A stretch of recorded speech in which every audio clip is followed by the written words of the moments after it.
old Spice Girl, ex-Spice Girl Posh, you know what I mean?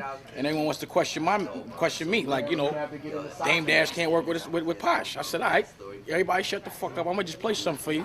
You don't tell me what's cool, I tell y'all what's cool, you know? Alors, il y aurait pas mal de choses à dire sur les Spice Girls. C'est vrai que c'est un groupe pop un peu préfabriqué. C'est vrai que c'est une pop un peu ou soit alors beaucoup cheesy. Mais le truc qui m'a toujours impressionné avec cette formation, ce sont leurs fameux surnoms qui font intégralement partie de la stratégie marketing autour. Pour ceux qui ne les connaissent pas, on parle ici du groupe de filles qui a le plus vendu dans les années 90. Elles ont notamment des tubes comme celui-ci.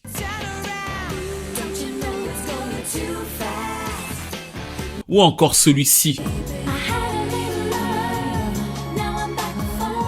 Bien sûr, celui-ci produit par Rodney Jerkins pour faire plaisir à la famille R&B. Et d'ailleurs, quand on parlera de l'un des albums de la plus grosse pop star de tous les temps, on reviendra inévitablement sur ce projet Forever, où il y a ma chanson préférée. D'ailleurs, c'est ma seule chanson des Spice Girls que j'adore et j'assume adorer. Holler. It's just for me and you. En fait, dans cette formation, il faut savoir que chacune d'elles a un surnom. Cette jeune femme que vous voyez à l'écran s'appelle Melby, c'est la Crazy. Mélanie Spey, c'est la Sporty. Elle est un peu plus sportive et elle est souvent habillée un peu comme un garçon, sans connotation bien sûr. C'est aussi la meilleure chanteuse de la formation.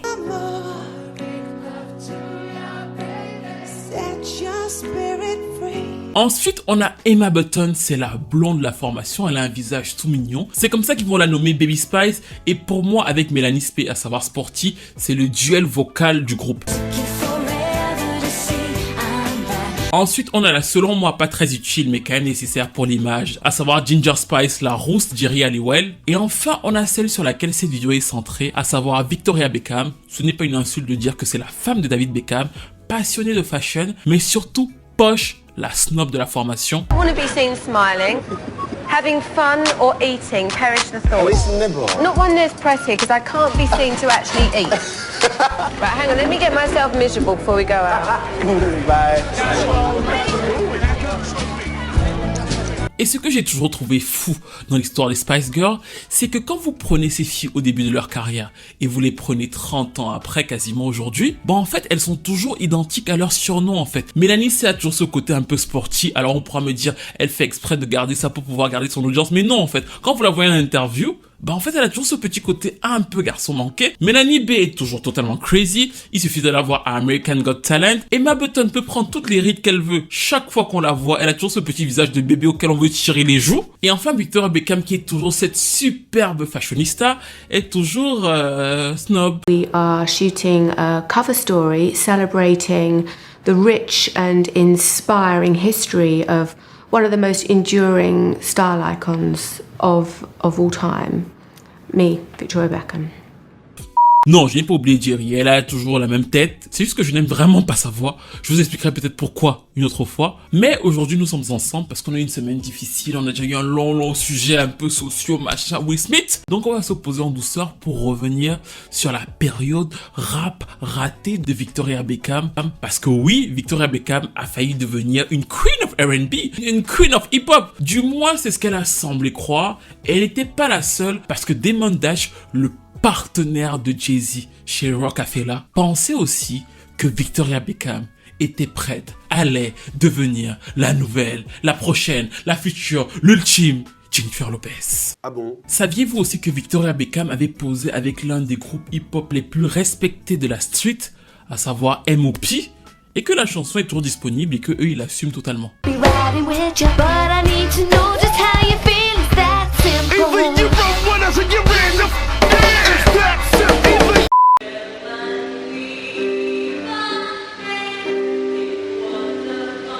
Ça, c'était l'audition qui a permis à Victoria Beckham d'intégrer les Spice Girls. Il faut qu'on soit honnête, à l'époque, même le créateur a dit que il lui avait donné un 5 sur 10. Et on peut, au vu de l'époque, se dire que c'était quand même très généreux. Parce que bien sûr, aujourd'hui, je pense que c'est une prestation, au vu du niveau actuel, qui mérite un bon 16 sur 20. C'est-à-dire que la scène mainstream actuelle a tellement pris l'habitude de chanter avec l'autotune, il y a tellement peu de variations, que là, oui, effectivement, Victoria peut bomber le torse avec ça, on peut m'applaudir, féliciter. Mais à l'époque, je pense qu'on peut tous être d'accord pour dire qu'elle méritait fait un bon 2,5 sur 10, à savoir la moitié de la note qu'elle a eue. Toutefois, ça n'a pas empêché les producteurs de lui permettre de rejoindre cette formation parce qu'effectivement, Victoria est une petite Anglaise, elle vient d'une famille très aisée. D'ailleurs, ses parents racontent que quand ils allaient au lycée, elle avait tellement honte de la fortune de sa famille qu'elle leur disait d'abandonner la Rolls-Royce un peu plus loin pour qu'elle puisse marcher et faire semblant de venir au lycée un peu comme toutes ses compères. C'est aussi à cette période-là qu'elle annonce à ses parents, après avoir vu le film de Fame,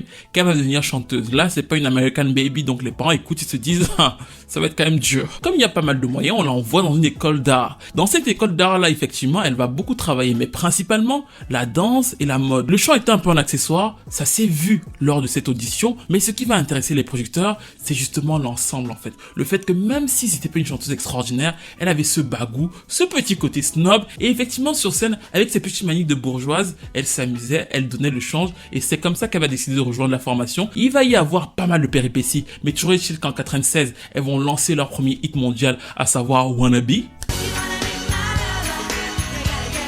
Et ce qui est intéressant, c'est que dès la base, dès le premier single, Victoria n'a pas de couplet. C'est-à-dire que les autres chantent, Victoria harmonise par-ci par-là. Il faut vraiment tendre l'oreille dans le refrain pour entendre que c'est Victoria quelque part. Mais sur les prestations, quand il faut donner le change et justement avoir ce côté diversifié dans l'image de la formation, qui est ce qu'ils vont vendre partout dans le monde, elle est là. Bien sûr, le groupe va exploser, elles vont avoir de nombreux hits, mais Victoria, bien que très appréciée, va quand même garder cette petite image de blague par-ci par-là, parce que des fois, elle fait une phrase sur une chanson, ou une phrase sur une autre, mais on l'entend jamais vraiment totalement chanter, et ça va finalement faire partie du personnage. En 97, elle va se marier avec David Beckham, qui était en train de devenir une superstar du football en Angleterre, donc elle va avoir ce couple phare de la formation, et devenir paradoxalement la Spice Girl dont on va le plus parler en Angleterre, même si ce n'était pas elle qui était la plus grosse chanteuse du groupe et qui était même souvent un peu moquée pour ses capacités de chant, y compris chez les fans. Au vu de leurs énormes chiffres de vente, elles avaient toutes des deals solo et elles étaient plus ou moins toutes confiantes, sauf Victoria Beckham en fait, parce que Victoria Beckham, tout le monde dans la presse parlait d'elle parce qu'elle avait une grosse exposition, mais on parlait aussi du fait que c'était pas une super bonne chanteuse. Et quand on te dit que t'es pas une super bonne chanteuse, que tout le monde te regarde et que c'est plus ou moins vrai, on t'attend tous au tournant et c'est comme ça que ça va se passer sur son premier single qui s'appelait Out of Your Mind. À l'époque, elle est la dernière des Spice Girls à avoir un single solo.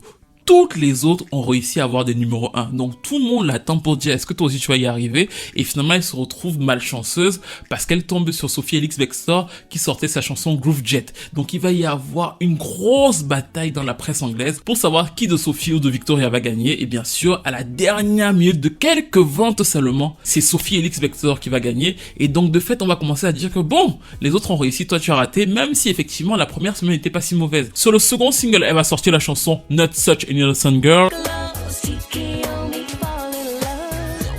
Mais l'album va être un échec commercial en Angleterre, d'autant plus qu'il y avait une dichotomie immense entre le coût de réalisation de cet album et les ventes, à savoir que l'album va coûter 5 millions à faire. Ils avaient appelé je sais pas quel producteur pour pouvoir lui réaliser ce truc, et de l'autre côté elle a vendu que 50 millions en Angleterre, donc c'était catastrophique. Ils ont essayé de sortir un troisième single, mais heureusement pour elle, elle va être enceinte, et pour la fin de la promo de l'album on va dire comme elle était enceinte, on arrête les frais, mais en réalité c'était juste parce que ça devenait trop coûteux et que ce n'était pas rentable comme plusieurs de ses consoeurs. C'est pour ça que plusieurs d'entre elles vont se faire virer par ce même label, et qu'en fin 2001, pour les Anglais c'est plié, Victoria Beckham doit arrêter de chanter et s'occuper de ses enfants.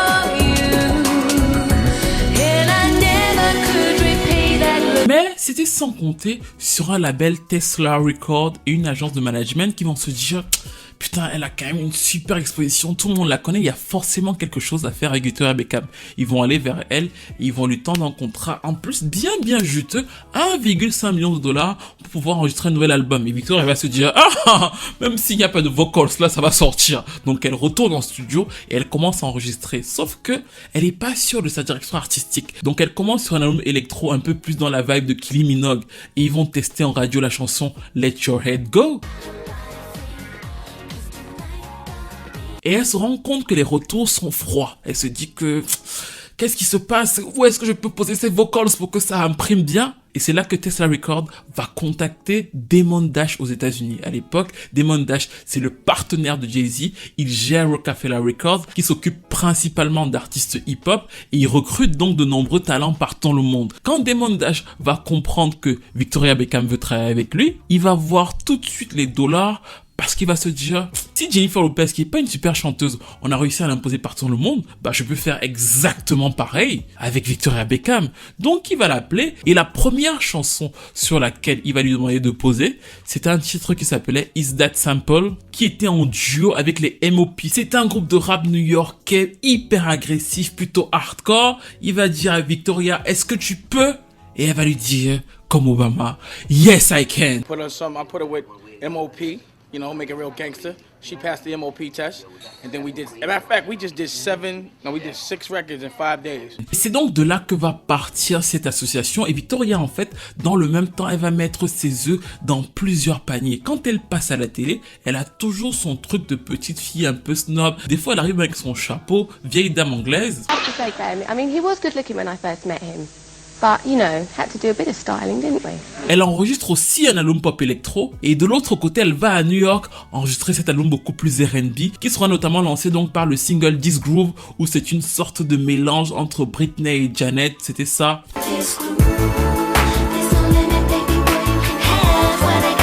La chanson va être un peu mieux accueillie, elle va commencer à faire la promo et se dire que si ce titre plus urbain commence un peu à prendre, ça veut dire que c'est peut-être la vibe Damon Dash que je dois suivre. Et c'est comme ça qu'il va y avoir cette célèbre émission quand elle va à la télévision anglaise et que le titre est bien classé dans le top 10 anglais, donc elle est encouragée. Le gars lui demande quand même, mais pourquoi tu n'arrêtes pas la musique en fait? Parce que ton seul défaut dans ce monde, c'est que tu chantes en fait. Les gens ne veulent pas t'entendre chanter, fais autre chose, c'est sur ça qu'ils te critiquent. Why don't you give up singing?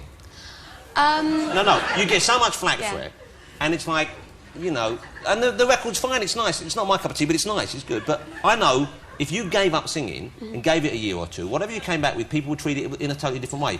Elle va lui répondre que cette fois-ci, elle se sent plutôt encouragée et pour cause, le single ne floppe pas, elle a d'autres chansons qui arrivent et l'album va s'appeler Come Together parce qu'effectivement, c'est cet album beaucoup plus R&B. Ils vont même contacter le guitariste Slash pour un truc beaucoup plus rock sur certains titres.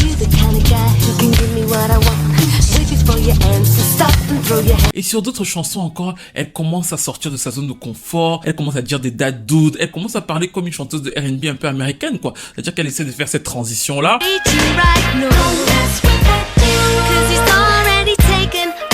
Elle est aux États-Unis dans les studios avec les hip-hopers et ils arrivent donc à finaliser cet album. Ce qui veut dire que en 2003, Victoria Beckham a 2 albums, un album électro, un album hip-hop et elle se dit il faut commencer à promouvoir en tendant beaucoup plus vers cette tendance hip-hop qui semble être une sorte d'Eldorado pour elle et c'est à partir de là aussi que les problèmes vont arriver, tout simplement parce que faire tout ce qu'elle faisait coûtait immensément cher à son label Tesla Records. Ils sortaient les chèques par-ci. Ils ont même dépassé le budget du début, à savoir les 1,5 million de dollars. Donc, arrivé en 2004, quand il fallait sortir les chansons ou sortir certains titres, le label a tout simplement fait banqueroute. Et c'est donc comme ça que les 2 albums de Victoria Beckham ont été annulés. L'album électro et l'album hip-hop américain. Et en plus, ses petites camarades ne la laissaient pas tranquille. Notamment Mel B qui disait clairement à la radio que tout était nul, qu'il fallait qu'elle arrête de chanter. Et c'est à ce moment de sa carrière, après cet échec, qu'elle a commencé à totalement se repenser et à se centrer sur la mode. Damon Dash, de son côté, s'est retrouvé avec plusieurs chansons qu'il avait travaillé avec une chanteuse. Et aucune d'elles n'allait sortir. C'est donc comme ça qu'il les a répertoriées, qu'il en a envoyé à plusieurs chanteuses américaines. Et un jour, Beyoncé a écouté la fameuse chanson Resentment.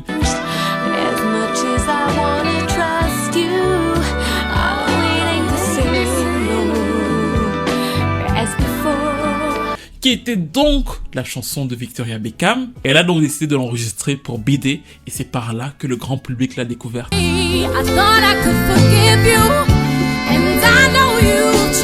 Depuis, tout ça est totalement derrière Victoria parce qu'elle est devenue une super femme d'affaires dans la mode. Elle est hyper respectée, sa marque est portée quasiment par tout le monde. Et c'est aussi la preuve que ce conseil que l'animateur télé anglais lui avait donné était vrai en fait. C'est-à-dire que dès qu'elle s'est totalement éloignée de la musique, plus ou moins tout lui a réussi. Et son image a été totalement définie en fait. On n'a plus ce truc où on peut l'attaquer sur le fait qu'elle ne sache pas chanter, qu'elle n'est pas une très bonne chanteuse. Quelquefois, elle s'est réunie avec ses concerts, notamment en 2008 pour La Réunion ou encore en 2012 au JO. Mais globalement, elle s'éloigne totalement de cet univers-là là. Et elle a d'ailleurs refusé de faire leur dernière tournée en 2019.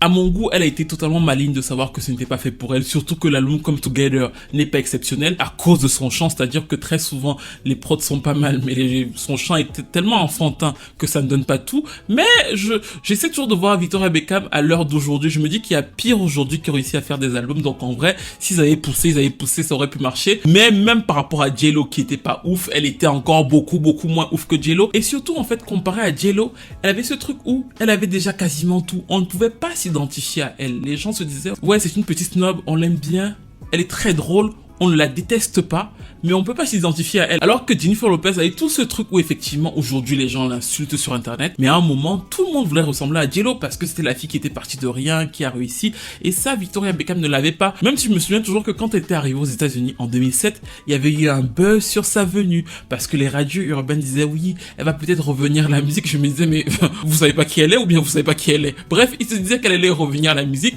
et je me rappelle toujours, j'ai toujours la capture écran, d'ailleurs il faudrait que je la trouve, de 3 radios new-yorkaises qui avaient diffusé la chanson Full Stop. Et la chanson Full Stop, c'est un titre R&B pop de Victoria Beckham, et c'est très intéressant parce qu'à l'époque, tout le monde pensait qu'elle posait avec Nas. Je vais vous faire écouter l'extrait.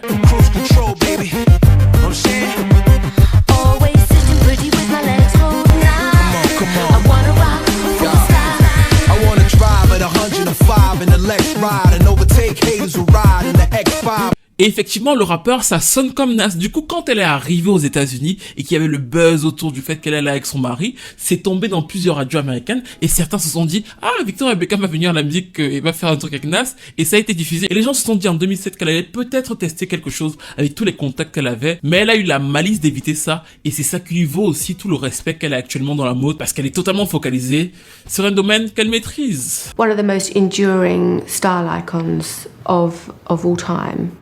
Me, Victoria Beckham. Enfin, nous arrivons donc à la fin de cette histoire sur le pourquoi Victoria Beckham n'est pas devenue une énième Jennifer Lopez. Je vous ai expliqué ce sur quoi ils étaient partis. Ils se sont dit, elle est populaire, elle a un mari, tout le monde parle d'elle dans la presse. Damon Dash s'est dit, si je lui fais chanter les chansons urbaines, hip-hop, est-ce que ça ne peut pas prendre et me rapporter beaucoup d'argent, parce que bon, ce sera plutôt facile en fait. Il s'est trompé parce que ce n'était pas la bonne poulaine, et parce qu'avec le recul aussi, elle a compris que le chant, ce n'était pas sa première passion. Je ne sais pas vous, mais je pense qu'il y a beaucoup d'autres artistes, même si les ventes suivent, qui devraient le savoir. Bref, dites-moi ce que vous pensez de cette histoire. Est-ce que vous saviez qu'à la base, Resentment était une reprise de Victoria Beckham? Est-ce que vous auriez voulu qu'elle essaie de forcer dans la musique, ou alors elle a très bien fait d'arrêter? Est-ce que vous pensez qu'elle devrait revenir à la musique et revenir avec ses concerts, ou alors voilà quoi, ça vous suffit? Est-ce que vous avez une chanson préférée d'elle? Moi je pense que This Groove restera ma préférée, et que j'aime bien Full Stop parce que la polémique autour de Nas me fait rigoler. N'hésitez pas à tout me dire dans les commentaires. Et s'il y a des gens qui veulent nous instruire, est-ce que ça réussit dans la mode et mérité ou pas? C'était une petite vidéo pour passer le dimanche ensemble. J'espère que vous l'apprécierez. N'hésitez pas à liker, à commenter, à partager, à vous abonner à la chaîne. Et je vous retrouve très vite pour une nouvelle vidéo.